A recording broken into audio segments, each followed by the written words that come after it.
ओम शांति। आज की अव्यक्त मुरली 16 जुलाई सन 1972 से लिया गया है, जिसका शीर्षक है स्वच्छ और आत्मिक बल वाली आत्मा ही आकर्षण मूर्त है। अपने को इस श्रेष्ठ ड्रामा के अंदर हीरो एक्टर और मुख्य एक्टर समझते हो। मुख्य एक्टर्स की तरफ सभी का अटेंशन होता है, तो हर सेकंड की एक्ट अपने को मुख्य एक्टर समझते हुए बजाते हो। जो नामी ग्रामी एक्टर्स होते हैं, उन्होंने मुख्य 3 बातें होती हैं। वह कौन सी है? एक तो वह एक्टिव होगा, दूसरा एक्यूरेट होगा और तीसरा अट्रैक्टिव होगा। यह तीनों बातें नामी ग्रामी एक्टर्स में अवश्य होती हैं। तो ऐसे अपने को नामी ग्रामी व मुख्य एक्टर समझते हो। अट्रैक्ट किस बात पर करेंगे? हर कर्म में, हर चलन में रूहानियत की अट्रैक्शन हो। जैसे कोई शरीर में सुंदर होता है, तो वह भी अट्रैक्शन करते हैं ना अपने तरफ। ऐसे ही जो आत्मा स्वच्छ है, आत्मिक बल वाली है, वह भी अपने तरफ आकर्षित करते हैं। जैसे आत्मा, ज्ञानी, महात्माएं आदि भी द्वापर आदि में अपने सतो प्रधान स्थिति वाले थे, तो उन्होंने भी रूहानी आकर्षण तो था ना, जो अपने तरफ आकर्षित करके औरों को भी इस दुनिया से अल्पकाल के लिए वैराग्य तो दिला देते थे ना। जब उल्टे ज्ञान वालों में भी इतनी अट्रैक्शन थी, तो जो यथार्थ और श्रेष्ठ ज्ञान स्वरूप हैं, उन्होंने भी रूहानी आकर्षण व अट्रैक्शन रहेगी। शारीरिक ब्यूटी नजदीक व सामने आने से आकर्षण करेगी। रूहानी आकर्षण दूर बैठे भी किसी आत्मा को अपने तरफ आकर्षित करती। इतनी अट्रैक्शन अर्थात रूहानियत अपने आप में अनुभव करते हो। ऐसे ही फिर एक्यूरेट भी हो। एक्यूरेट किसमें? जो मनसा अर्थात संकल्प के लिए भी श्रीमत मिली हुई है, वाणी के लिए भी जो श्रीमत मिली हुई है, और कर्म के लिए भी जो श्रीमत मिली हुई है।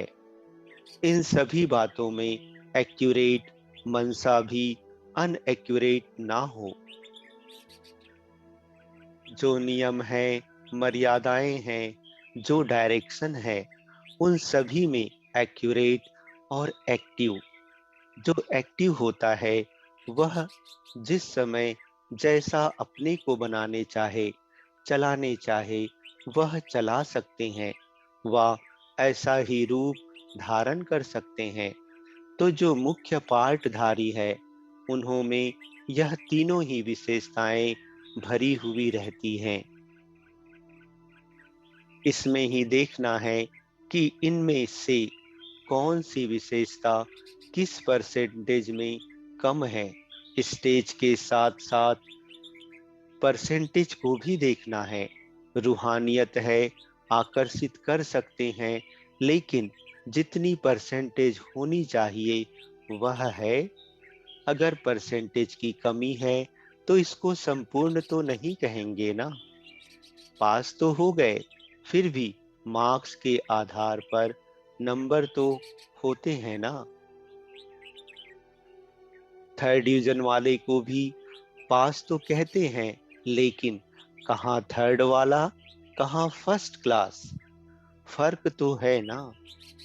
तो अब चेक करना परसेंटेज को।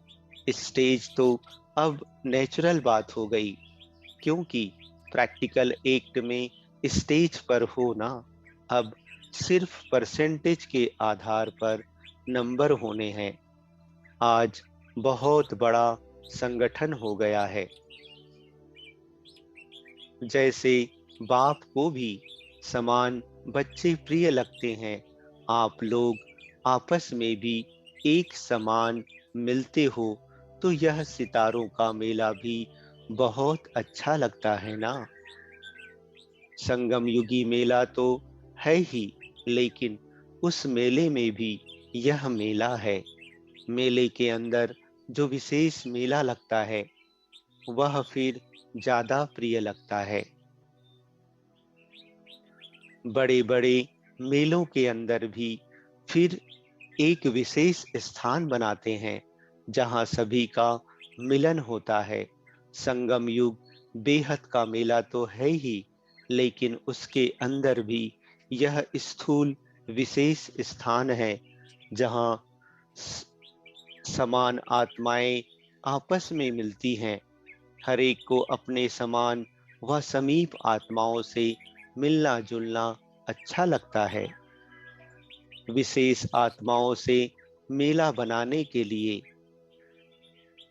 मेला मनाने के लिए स्वयं को भी विशेष बनना पड़े। कोई विशेष हो, कोई साधारण हो, वह कोई मेला नहीं कहा जाता। बाप के समान दिव्य धारणाओं की विशेषता धारण करनी है।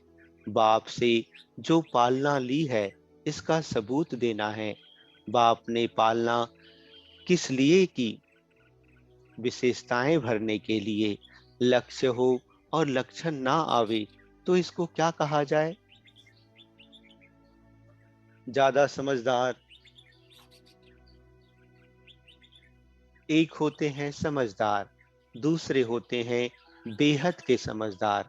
बेहद में कोई लिमिट अर्थात सीमा नहीं होती है। अच्छा, ओम शांति।